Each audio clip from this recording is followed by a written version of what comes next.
So I did my presentation on video game emulation.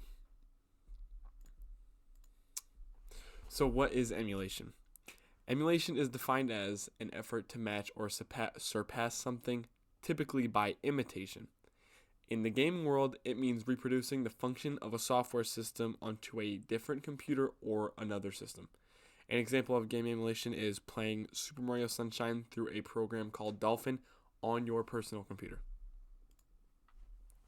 Now, why do people emulate?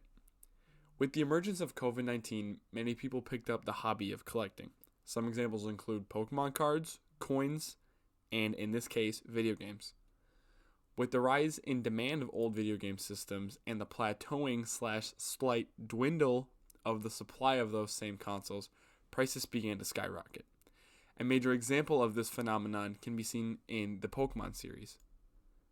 These are screenshots of loose game cartridges that I took 4 days ago, I think, the 9th of December. The prices of these games are absolutely abysmal. These pictures were taken on the 11th of December 2023, so 2 days ago.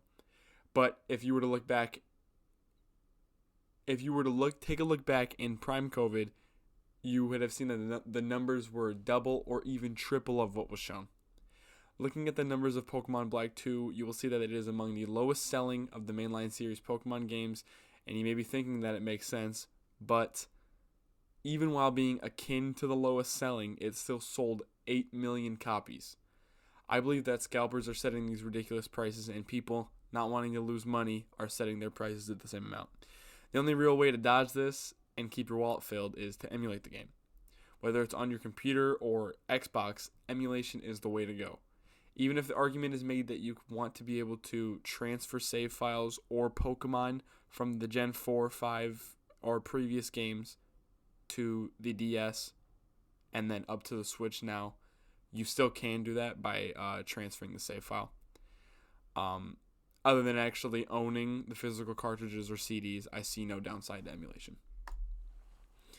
The history of emulation. When the 90s rolled around, computers became good enough to produce the same products that consoles could. Home computers, that is. Emulators came because of that. They weren't strong or developed enough yet to emulate whole systems, so there were some defects, but through some reverse engineering, we got to where we are today. One of the first long-standing emulators was created in 1996 called SNES 9X, and I thought that was pretty cool because that is an emulator that I use for SNES games, and it actually is a very well thought-out program. What problems is emulation solving? Other than the price issue that was touched on earlier, it helps people who are in countries who either do not allow these products to be imported or do not have the means to keep them safe.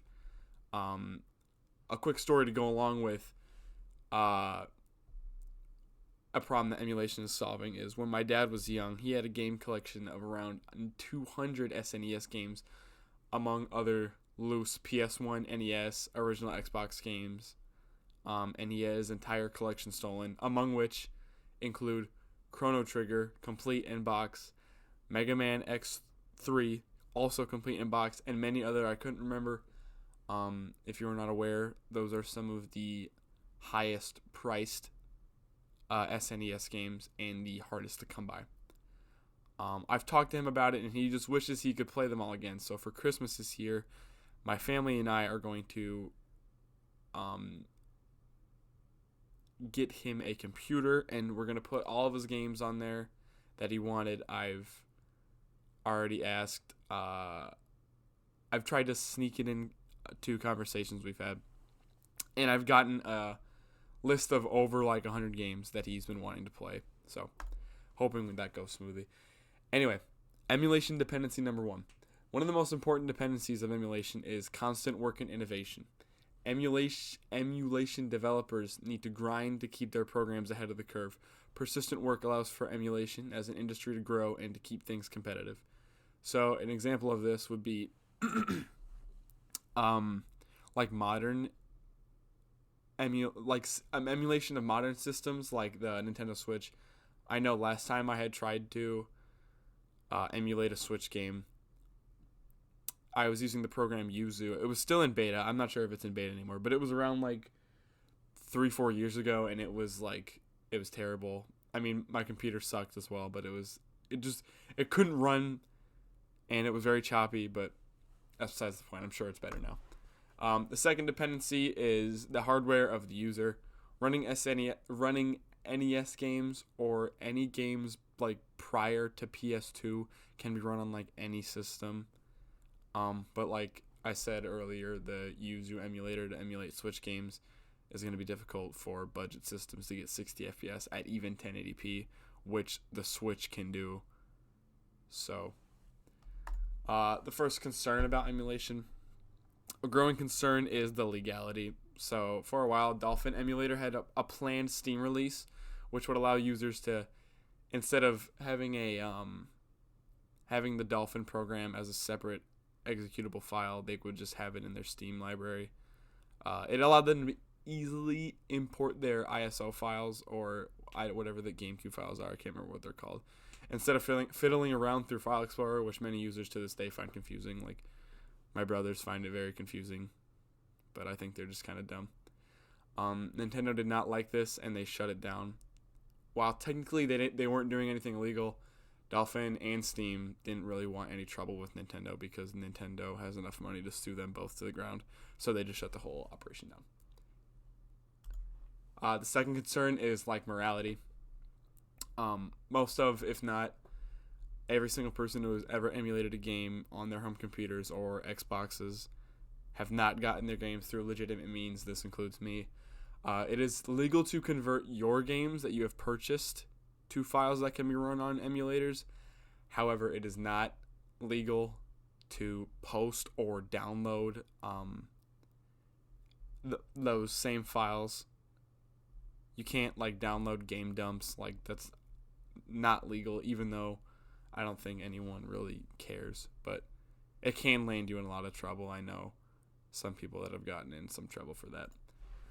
The cost and benefit analysis. This is my last slide. The cost of doing this is just as expensive as the cost for a computer, and the benefits are virtually endless. If you think about it, any game that has ever been made, you can play for free on your computer. Just by owning the computer. You don't even have to dump any real money into it as long as you have the computer. Like, that's all you really need.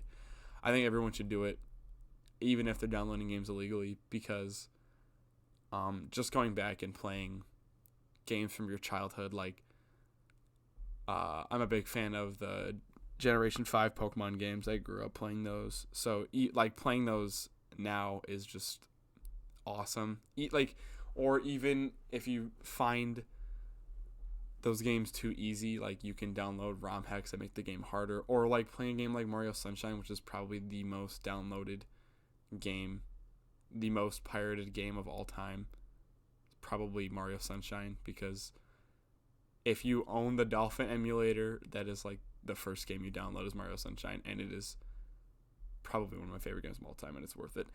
Anyway, that has been the slideshow. Thank you.